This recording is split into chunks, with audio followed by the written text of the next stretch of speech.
Welcome to Xylem learning. Anita miss ആണ്. അപ്പൊ മക്കളെ, നമ്മുടെ 9th ചാപ്റ്റർ ആണ് താപം ഒഴുകുന്ന വഴികൾ അല്ലെങ്കിൽ പാത്ത് ഓഫ് ഹീറ്റ് ഫ്ലോ എന്ന് പറയുന്നത്.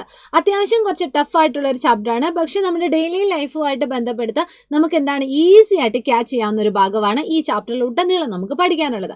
അപ്പൊ ഈ ഒരു കുഞ്ഞു ചാപ്റ്ററിലെ വളരെ പ്രധാനപ്പെട്ട ഒരു ഭാഗമാണ് ഹീറ്റ് ട്രാൻസ്മിഷൻ അല്ലെങ്കിൽ താപപ്രേഷണം എന്ന് പറയുന്നത്. അപ്പൊ അത് എത്ര തരത്തിലുണ്ട്, ഏതൊക്കെ മെത്തേഡ്സിലൂടെയാണ് ഹീറ്റ് ട്രാൻസ്മിറ്റ് ചെയ്യുന്നത് എന്നൊക്കെ നമ്മൾ വളരെ കുറഞ്ഞ സമയം കൊണ്ട് നമ്മൾ പഠിക്കാൻ പോവാണ്. അപ്പൊ മക്കൾ എല്ലാവരും എന്ത് ചെയ്യുക, സ്കിപ്പ് ചെയ്യാതെ മുഴുവനായിട്ട് കാണാൻ വേണ്ടി ശ്രമിക്കുക കേട്ടോ.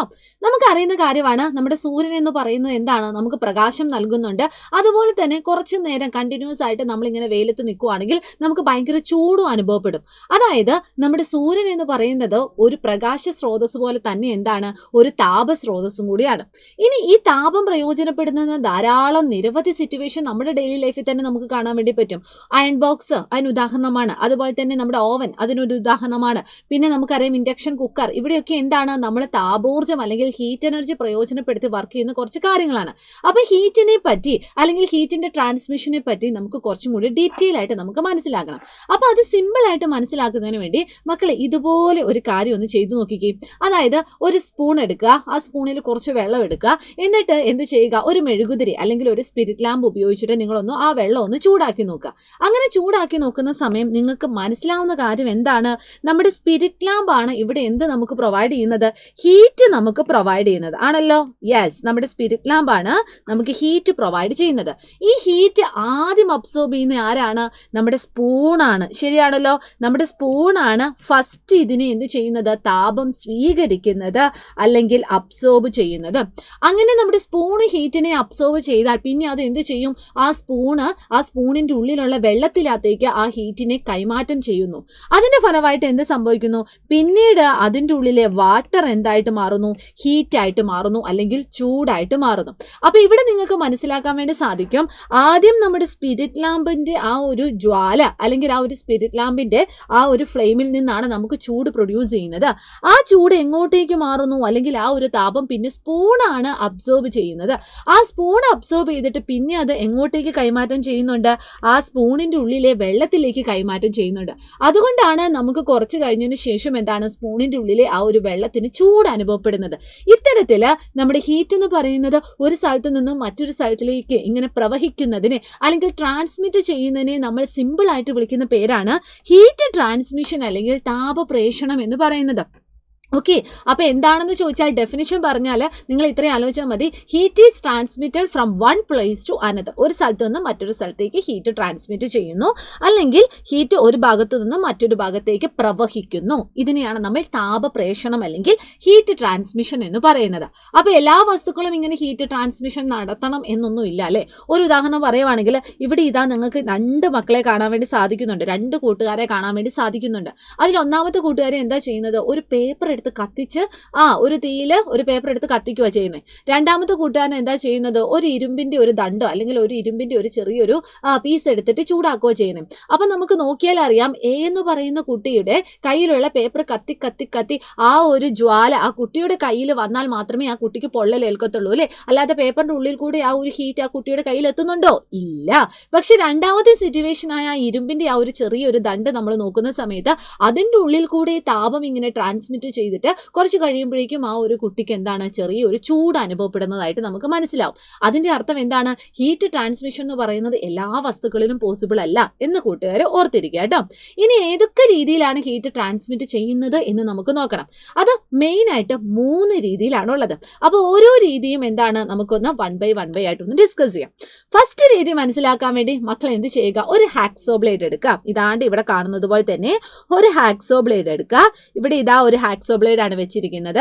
ഈ ഹാക്സോ ബ്ലേഡിൽ മിസ് ഇതാണ്ട് 3 മുട്ടു സൂചി ഇതാ ഈ ഒരു ക്രമത്തിൽ ഇങ്ങനെ അറേഞ്ച് ചെയ്തിട്ടുണ്ട്. എന്നിട്ട് എന്ത് ചെയ്യുന്നു എന്ന് വെച്ചാൽ ഒരു ചെറിയ മെഴുകുതിരി കത്തിച്ചിട്ട് അതിൻ്റെ ഉള്ളിൽ ആ മെഴുകുതിരി ഉപയോഗിച്ചിട്ട് നമ്മൾ എന്താണ്, ഹാക്സോ ബ്ലേഡിനെ നമ്മൾ ഹീറ്റ് ചെയ്യുവാണ്. അതായത് ഹാക്സോ ബ്ലേഡിനെ നമ്മൾ ചൂടാക്കുവാണ്. അങ്ങനെ ചൂടാക്കുന്ന സമയം കുറച്ച് കഴിയുമ്പോഴേക്കും നിങ്ങൾക്ക് കാണാൻ പറ്റുന്ന മാറ്റം എന്താണെന്ന് വെച്ചാൽ ഇവിടെ ഏറ്റവും ആദ്യത്തെ നമ്മുടെ 1 എന്ന് അടയാളപ്പെടുത്തിയ ആ ഒരു മുട്ടുസൂചി ഏറ്റവും ആദ്യം താഴെ വീഴും, പിന്നീട് രണ്ടാമത്തെ താഴെ വീഴും, പിന്നീട് മൂന്നാമത്തെ താഴെ വീഴും. ഈ ഒരു ക്രമത്തിൽ ഈ മുട്ടുസൂചി താഴെ വീഴുന്നതായിട്ട് നമുക്ക് കാണാൻ പറ്റും. ഇനി ഇതിന്റെ റീസൺ എന്താണെന്ന് നമുക്കറിയണം അല്ലേ. റീസൺ എന്താന്ന് ചോദിച്ചാൽ നിങ്ങൾ ഇത്രയും ആലോചിച്ചാൽ മതി. നമ്മുടെ ഹാക്സോ ബ്ലേഡ് എന്ന് പറഞ്ഞാൽ ഒരു സോളിഡ് സബ്സ്റ്റൻസ് ആണല്ലോ. ഈ സോളിഡ് സബ്സ്റ്റൻസിന്റെ പ്രത്യേകത എന്താണ്? ഇവിടെ മോളിക്യൂൾസ് അല്ലെങ്കിൽ തന്മാത്രകൾ എന്താണ്? ക്ലോസ്ലി പാക്ഡ് ആയിരിക്കും. അതായത് ഇങ്ങനെ കൺജസ്റ്റഡ് ആയിരിക്കും അല്ലെ, ഒരുമിച്ച് നല്ല ടൈറ്റ് ആയിട്ടായിരിക്കും അവ പാക്ക് ചെയ്യുന്നത്. അപ്പൊ നിങ്ങൾ ഇങ്ങനെ ആലോചിച്ചാൽ മതി, ആദ്യം നമ്മളിങ്ങനെ ഹീറ്റ് കൊടുക്കുന്ന സമയം ഒരു മോളിക്യൂൾസ്, അതിന്റെ അടുത്തുള്ള ഒരു മോളിക്യൂൾസ് എന്താണ്? ഹീറ്റ് അബ്സോർബ് ചെയ്യുന്നുണ്ട്. അതാണ്ട് ഈ ഒരു മോളിക്യൂൾസ് ഇതാ ഹീറ്റ് അബ്സോർബ് ചെയ്യുന്നുണ്ട്. ഇങ്ങനെ ഹീറ്റ് അബ്സോർബ് ചെയ്ത് അല്ലെങ്കിൽ ഹീറ്റിനെ സ്വീകരിച്ചിട്ട് അത് എന്ത് ചെയ്യും? അത് അതിന്റെ അടുത്ത മോളിക്യൂൾസ് ആയ ഇതിനകത്തേക്ക് അത് കൈമാറ്റം ചെയ്യും. പിന്നെ അത് സ്വീകരിച്ചിട്ട് എന്ത് ചെയ്യും? അത് അതിന്റെ അടുത്ത മോളിക്യൂൾസ് ആയ ഇതിന്റെ ഉള്ളിലേക്ക് ഇതിനെ കൈമാറ്റം ചെയ്യും. പിന്നെ ഇത് വീണ്ടും ഇതാണ്ട് അതിനെ അബ്സോർബ് ചെയ്ത് ഇതിനകത്തേക്ക് കൈമാറ്റം ചെയ്യും. അങ്ങനെ ഇവിടെ എന്താ സംഭവിക്കുന്നതെന്ന് വെച്ചാൽ മോളിക്യൂൾസ് എന്ന് പറയുന്നത് ഹീറ്റിനെ അബ്സോർബ് ചെയ്തിട്ട് അത് അതിന്റെ നൈബറിംഗ് മോളിക്യൂൾസിലേക്ക് കൈമാറ്റം ചെയ്യുകയാണ് ചെയ്യുന്നത്.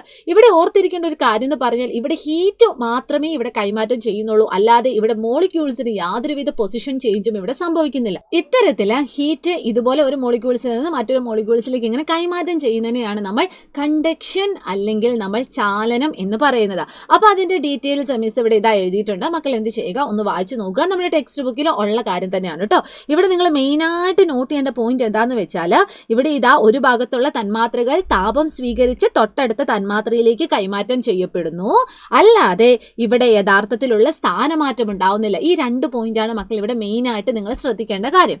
ഇനി വേറെ ഒരു മെത്തേഡ് നമുക്ക് നോക്കാം. അപ്പൊ ഒന്നാമത്തെ മെത്തേഡ് നമ്മൾ പഠിച്ചല്ലേ. ഇനി രണ്ടാമത്തെ മെത്തേഡ് എന്ന് പറയുന്നതാണ് ദ്രാവകങ്ങളിൽ എങ്ങനെയാണ് ഹീറ്റ് ട്രാൻസ്മിറ്റ് ചെയ്യുന്നത്. അപ്പൊ നിങ്ങൾ ചോദിക്കും, അപ്പൊ എങ്ങനെയാണ് സോളിഡ്സിൽ എങ്ങനെയാണ് ഹീറ്റ് ട്രാൻസ്മിറ്റ് ചെയ്യുന്നത്? മോസ്റ്റ് സോളിഡ്സിലും അല്ലെങ്കിൽ മോസ്റ്റ് ഖരപദാർത്ഥങ്ങളിലും എങ്ങനെയാണ് ഹീറ്റ് ട്രാൻസ്മിറ്റ് ചെയ്യുന്നത് എന്നതിന്റെ ഉത്തരവാണ് നമ്മൾ നേരത്തെ പഠിച്ച കണ്ടക്ഷൻ അല്ലെങ്കിൽ ചാലനം എന്ന് പറയുന്ന രീതി. അപ്പൊ സോളിഡ്സ് സെറ്റ് ആയല്ലോ. ഇനി നമുക്ക് എന്താണ്? നമുക്ക് നേരെ ദ്രാവകങ്ങൾ അല്ലെങ്കിൽ ലിക്വിഡ്സിലേക്ക് പോവാം. അപ്പൊ അതിനുവേണ്ടി മിസ് ഇതാണ്ട് ഒരു ചെറിയൊരു ബീക്കർ എടുത്തു. ഇതാണ്ട് ഒരു ചെറിയ ബീക്കർ എടുത്തു. ബീക്കർ അല്ല, ഒരു കുഞ്ഞു പാത്രം എടുത്തു. ആ പാത്രത്തിലേക്ക് എന്ത് ചെയ്തു? കുറച്ച് വെള്ളം ഇട്ടു. പക്ഷെ ആ വെള്ളത്തിൽ ആ ഒരു മോളിക്യൂൾസിന്റെ ആ ഒരു മൂവ്മെന്റ് അല്ലെങ്കിൽ എങ്ങനെയാണ് അവിടെ താപം ചേഞ്ച് ചെയ്യുന്നത്, താപം എങ്ങനെയാണ് ഇവിടെ മൂവ് ചെയ്യുന്നത് എന്ന് അറിയുന്നതിന് വേണ്ടി ഒരു പൊട്ടാസ്യം പെർമാഗ്നേറ്റ് ഒരു ചെറിയ ഒരു കടലാസിൽ പൊതിഞ്ഞ് മിസ് ഇതാണ്ട് ഈ ഒരു ഭാഗത്ത് ഇവിടെ വെച്ചിട്ടുണ്ട് കേട്ടോ. ഇത്രയും അറേഞ്ച്മെന്റ് മിസ് ചെയ്തു. എന്നിട്ട് എന്ത് ചെയ്തു? ഇതാണ്ട് മിസ് നേരത്തെ ചെയ്തതുപോലെ തന്നെ ഒരു സ്പിരിറ്റ് ലാമ്പ് എടുത്തു. എന്നിട്ട് എന്ത് ചെയ്തു? ചൂട് കൊടുത്തു. ഇതാണ്ട് ഇവിടെ ഇങ്ങനെ നമ്മൾ ആ ഒരു ബോട്ടിന്റെ അടിഭാഗത്ത് നമ്മൾ ചൂട് കൊടുക്കുക. അങ്ങനെ ബോട്ടിന്റെ അടിഭാഗത്ത് ചൂട് കൊടുക്കുമ്പോൾ എന്ത് സംഭവിക്കുന്നുണ്ട്? യെസ്, ഈ ബോട്ടിന്റെ അടിഭാഗത്തെ ആ മോളിക്യൂൾസിനൊക്കെ എന്ത് കിട്ടുന്നുണ്ട്? ചൂട് കിട്ടുന്നുണ്ട്. അല്ലെങ്കിൽ അതൊക്കെ എന്താണ്? ഹീറ്റ് അബ്സോർബ് ചെയ്യുന്നുണ്ട്. അങ്ങനെ ഹീറ്റ് അബ്സോർബ് ചെയ്യുന്ന സമയത്ത് ഈ ചൂട് പിടിച്ച മോളിക്യൂൾസ് എന്ത് ചെയ്യൂടാ? ചൂട് പിടിച്ച മോളിക്യൂൾസ് മുകളിലേക്ക് ഉയർന്നു പോകും കേട്ടോ. ചൂട് പിടിച്ച മോളിക്യൂൾസ് എന്ത് ചെയ്യുന്നു? മുകളിലേക്ക്, മൂവിങ് അപ്വേർഡ്, മുകൾ ഭാഗത്തേക്ക് പോവുകയും ആ മുകൾ ഭാഗത്തുള്ള തണുത്ത മോളിക്യൂൾസ് എന്ത് ചെയ്യും? താഴ്ഭാഗത്തേക്ക് വരുന്നതായിട്ട് നമുക്ക് കാണുന്നു. അപ്പൊ ഇവിടെ നിങ്ങൾ നോക്കിയാൽ അറിയാം, ഇവിടെ മോളിക്യൂൾസിന്റെ യഥാർത്ഥമായ ചലനം ഇവിടെ സംഭവിച്ചിട്ടുണ്ട്. ഈ ചലനം മനസ്സിലാക്കുന്നതിന് വേണ്ടിയാണ് നമ്മൾ ഈ പൊട്ടാസ്യം പെർമാഗ്നേറ്റ് വെച്ച ഈ ഒരു ചെറിയ ഒരു പേപ്പർ ഇവിടെ വെച്ചത്. കാരണം എന്താണ്? ഈ പേപ്പർ വെച്ചിരിക്കുന്ന ഭാഗത്താണ് ഏറ്റവും ആദ്യം ചൂട് കിട്ടുന്നത് അല്ലേ. അപ്പൊ എന്ത് സംഭവിക്കുന്നു? ഈ പേപ്പറിന്റെ ഉള്ളിലെ ആ പൊട്ടാസ്യം പെർമാഗ്നേറ്റിന്റെ ആ ഒരു മോളിക്യൂൾസ് എന്ത് ചെയ്യുന്നുണ്ട്? യെസ്, ഇതാ ചൂട് പിടിച്ച് മുകളിലേക്ക് പോകുന്നു. ഇനി മുകൾ ഭാഗത്ത് താരതമ്യേന ചൂട് കുറഞ്ഞ മോളിക്യൂൾസ് എന്താണ്? താഴ്ഭാഗത്തേക്ക് പോകുന്നു. അപ്പൊ ഇത്തരത്തിലുള്ള അല്ലെങ്കിൽ ആക്ച്വൽ മൂവ്മെന്റ് ഓഫ് മോളിക്യൂൾസ് മൂലമുണ്ടാവുന്ന താപപ്രേഷണത്തിനെ നമ്മൾ വിളിക്കുന്ന പേരാണ് സംവഹനം അല്ലെങ്കിൽ കൺവെക്ഷൻ എന്ന് പറയുന്നത്. അപ്പൊ ഇത് കൂടുതലായിട്ടും എന്താണ്? ദ്രാവകങ്ങളിലാണ് ഇത്തരത്തിലുള്ള ഈ പറയുന്ന താപപ്രേഷണം അല്ലെങ്കിൽ ഹീറ്റ് ട്രാൻസ്മിഷന്റെ ഈ ഒരു രീതി കാണുന്നത്. അതുപോലെ തന്നെ ഇവിടെ എന്താണ്? ആക്ച്വൽ ഡിസ്പ്ലേസ്മെന്റ് ഓഫ് മോളിക്യൂൾസ് സംഭവിക്കുന്നുണ്ട്. ഇനി അടുത്തത് വാതകങ്ങളിൽ എങ്ങനെയായിരിക്കും എന്ന് നമുക്കറിയണം. അപ്പൊ അത് മനസ്സിലാക്കുന്നതിന് വേണ്ടി മിസ് ഇതാണ്ട് ഒരു ചെറിയ ഒരു കൂട് എടുത്തിട്ടുണ്ട്. നിങ്ങൾക്ക് ഇവിടെ ഇതാണ്ട് ഒരു ചെറിയ ഒരു കൂട് നിങ്ങൾക്ക് ഇവിടെ കാണാൻ വേണ്ടി പറ്റുന്നുണ്ട്. ആ കൂട്ടിന്റെ ഉള്ളിലൊക്കെ എന്താണ്? നിറച്ചും എയർ പാർട്ടിക്കിൾ ആണ് അല്ലേ. അപ്പൊ അതുപോലെ തന്നെ എന്താണ്? ഇവിടെ പുറത്തും എന്താണ്? എയർ പാർട്ടിക്കിൾസ് ഉണ്ട്. അതിന്റെ അകത്തും എന്താണ്? എയർ പാർട്ടിക്കിൾസ് ഉണ്ട്. ഇനി ആ കൂടിന് മിസ് ഇതാ ഒരു ചെറിയ ഒരു ഹോള് വെച്ചിട്ടുണ്ട് കേട്ടോ. അതെന്തിനാന്ന് മിസ് ഇപ്പം പറഞ്ഞു തരാം.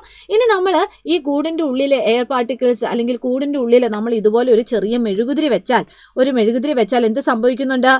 ഇതിന്റെ ഉള്ളിലെ മോളിക്യൂൾസ് ഒക്കെ എന്ത് ചെയ്യുന്നുണ്ട്? ചൂടാകുന്നുണ്ട്. ഇതിന്റെ ഉള്ളിലെ വായു എല്ലാം കൂടി ചൂടാവുന്നുണ്ട്.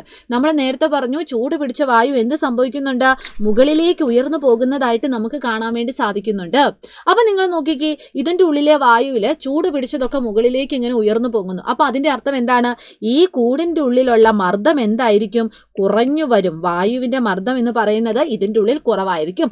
പക്ഷെ താരതമ്യേന പുറത്തു നോക്കുവാണെങ്കിൽ നോക്കുവാണെങ്കിലോ നമ്മുടെ എയറിന്റെ പ്രഷർ അല്ലെങ്കിൽ എയറിന്റെ മർദ്ദം എന്ന് പറഞ്ഞാൽ ഇവിടെ എന്തായിരിക്കും, കൂടുതലായിരിക്കും. നമുക്കറിയാം പ്രഷർ കൂടിയ ഭാഗത്തു നിന്നും കുറഞ്ഞ ഭാഗത്തേക്കാണ് എന്ത് ചെയ്യുന്നത്, സഞ്ചരിക്കുന്നത്. അപ്പൊ എങ്ങനെയായിരിക്കും, ഈ പുറമേ നിന്നും അകത്തോട്ടായിരിക്കും നമ്മുടെ വായുവിന് വരാനുള്ള ഒരു ടെൻഡൻസി ഉള്ളത്. അപ്പൊ അവിടെ എന്തെങ്കിലും ഒരു ഹോൾ ഉണ്ടോ? ഉണ്ട്. ഇതാണ്ട് ഈ ഒരു ഹോൾ ഇവിടെ നമുക്ക് കാണാൻ വേണ്ടി പറ്റും. ഈ ഹോളിൽ കൂടി എന്ത് സംഭവിക്കുന്നുണ്ട്, പുറമേ നിന്നും അകത്തേക്ക് വായു വരുന്നുണ്ട്. അപ്പൊ ഈ വായുവിന്റെ കൂടെ തന്നെ ഇവിടെ നമ്മൾ വെച്ചിരിക്കുന്ന ഈ ഒരു സ്റ്റിക്ക്, ഇതെന്താണ്, ചന്ദനത്തിരിയാണ് കേട്ടോ. ഈ ചന്ദനത്തിരിയുടെ പുകയും ഈ ഒരു ഹോളിൽ കൂടെ നമ്മുടെ കൂടിന്റെ ഉള്ളിലേക്ക് പ്രവേശിക്കുന്നു. അപ്പൊ ഇവിടെ നിങ്ങൾക്ക് കണ്ടാൽ മനസ്സിലായ ഒരു കാര്യം എന്താണ്, നമ്മുടെ ലിക്വിഡ്സിനെ പോലെ തന്നെ നമ്മുടെ ദ്രാവകങ്ങളെ പോലെ തന്നെയാണ് ഇവിടെയും എന്താണ്, മോളിക്യൂൾസിന്റെ ആക്ച്വൽ ചേഞ്ച് ഇവിടെ പോസിബിൾ ആയിട്ടുണ്ട്. അപ്പൊ ഇതിനെ വിളിക്കുന്ന പേരാണ് എന്ത്, സംവഹനം അല്ലെങ്കിൽ കൺവെക്ഷൻ എന്ന് നമ്മൾ പറയുന്നത്. അപ്പൊ ഒരു ഐഡിയ കിട്ടിയല്ലോ.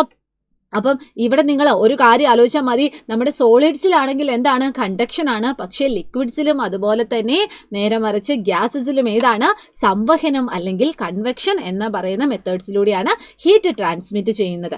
ഇനി ഈ പറഞ്ഞിരിക്കുന്ന രണ്ട് മെത്തേഡ്സിലും നമുക്ക് എന്താണ്, മാധ്യമം ആവശ്യമാണ് അല്ലെങ്കിൽ ഒരു മീഡിയം ആവശ്യമാണ്. ഒരു ഉദാഹരണം എടുക്കുവാണെങ്കിൽ നിങ്ങൾ ഈ ഒരു ചിത്രം നോക്കിക്കേ. ഈ ഒരു ചിത്രത്തിൽ എന്താ കാണുന്നത്, ഒരു കുട്ടി എന്ത് ചെയ്യുവാണ്, വിറക് കത്തുന്ന അടുപ്പിന്റെ ആ ഒരു സൈഡിൽ നിൽക്കുവാണ് അല്ലേ. അപ്പൊ നിങ്ങൾ ഈ ഒരു സിറ്റുവേഷൻ തന്നെ നിങ്ങൾക്ക് നോക്കിയാൽ അറിയാം, ഇൻ കേസ് ആ ഒരു കുട്ടി ഈ പറയുന്ന ഈ ഒരു പാത്രത്തിൽ തൊടുവാണെങ്കിൽ എന്താണ്, കണ്ടക്ഷൻ അല്ലെങ്കിൽ നമ്മുടെ ചാലനം എന്ന് പറയുന്ന രീതിയിൽ എന്താണ്, ആ കുട്ടിക്ക് ചൂട് അനുഭവപ്പെടും.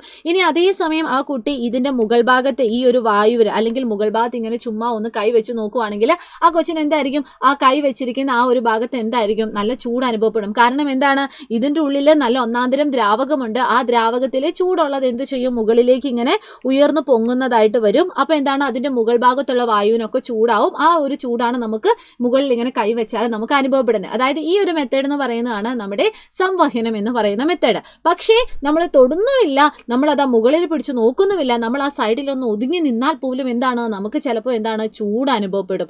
ഇങ്ങനെ മാധ്യമത്തിന്റെ യാതൊരുവിധ സഹായവും ഇല്ലാതെ തന്നെ താപം ഇങ്ങനെ കൈമാറ്റം ചെയ്യുന്ന അത്തരം മെത്തേഡിനെ വിളിക്കുന്ന പേരാണിടാ റേഡിയേഷൻ അല്ലെങ്കിൽ വികിരണം എന്ന് നമ്മൾ പറയുന്നത്. അതായത് മാധ്യമത്തിന്റെ സഹായം ഇല്ലാതെ തന്നെ താപം എന്താണ്, ഒരു ഭാഗത്തു നിന്നും മറ്റൊരു ഭാഗത്തേക്ക് ഇങ്ങനെ പ്രവഹിക്കുന്നു. ഇതിനെയാണ് നമ്മൾ റേഡിയേഷൻ എന്ന് പറയുന്നത്. അപ്പൊ നമ്മൾ ഇതാണ്ട് 3 മെത്തേഡ് നമ്മൾ പഠിച്ചിട്ടുണ്ട്.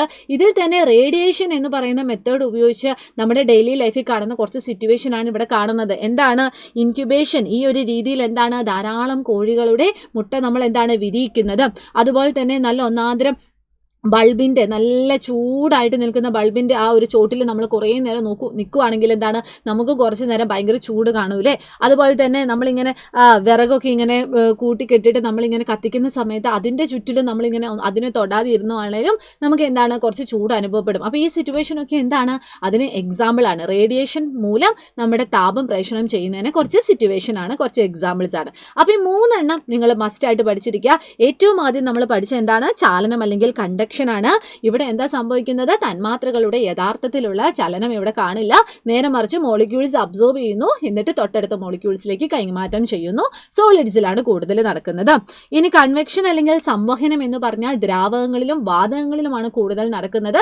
ആക്ച്വൽ ഡിസ്പ്ലേസ്മെന്റ് ഓഫ് മോളിക്യൂൾസ് ഉണ്ട്. ഇനി മൂന്നാമത്തെ റേഡിയേഷൻ എന്ന് പറഞ്ഞാൽ എന്താണ്, മാധ്യമത്തിന്റെ സഹായം ഇല്ലാതെ തന്നെ എന്താണ്, താപം ഒരു സ്ഥലത്ത് നിന്ന് മറ്റൊരു സ്ഥലത്തേക്ക് ഇങ്ങനെ കൈമാറ്റം ചെയ്യുന്നു. അപ്പൊ ഏകദേശം എന്താണ്, മക്കൾക്കൊരു ഐഡിയ കിട്ടിയല്ലേ. അപ്പൊ എല്ലാവരും എന്ത് ചെയ്യുക, ഈ ചാപ്റ്ററിലെ വളരെ പ്രധാനപ്പെട്ട ഈ ഒരു ഭാഗം എന്ത് ചെയ്യുക, അടിപൊളിയായിട്ട് പഠിക്കുക. ഈ ക്ലാസ് ഇഷ്ടമായെങ്കിൽ മക്കൾ എന്ത് ചെയ്യുക, കമന്റ് ചെയ്യുക, നിങ്ങളുടെ എല്ലാവിധ അഭിപ്രായങ്ങളും അറിയിക്കുക. നമുക്കിനി ഇതിന്റെ ബാക്കി കാര്യങ്ങളൊക്കെ ആയിട്ട് അടുത്ത ദിവസം വീണ്ടും കാണാം. പിന്നെ നമ്മുടെ എക്സാം അടുത്തിരിക്കുകയാണ്. അപ്പോൾ ഇതാണ് എല്ലാ ദിവസവും എന്താണ് നമ്മുടെ ഈ ഒരു ചാനലിൽ ലൈവ് ക്ലാസ്സസ് ഒക്കെ ഉണ്ടായിരിക്കും. എല്ലാവരും അറ്റൻഡ് ചെയ്യുക, നിങ്ങളുടെ അഭിപ്രായങ്ങളൊക്കെ കമന്റ് ചെയ്യുക, ലൈക്ക് ചെയ്യാൻ മറന്നു പോകരുത്. നമുക്കിനി അടുത്ത ദിവസം കാണാം. Bye bye.